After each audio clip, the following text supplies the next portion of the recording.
Hey everybody, this is a real quick video in case you have Tranya M10 wireless Bluetooth earbuds and you need to do a hard reset to factory default settings on them.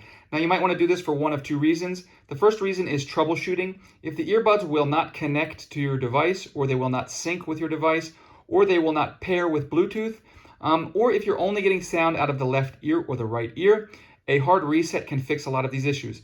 The other reason is if you just want to start fresh and have them delete all of the pairing history so that you can pair them with a new device without having to worry about them pairing with something else, we can go ahead and do this. The first thing we want to do is take our earbuds out of the case. They will turn on automatically. So we're going to come in and press the power buttons on both of the earbuds simultaneously for 5 seconds, which will cause them to power off. Once we do that, we'll come in again, let go, and then come in again and press and hold for 8 seconds.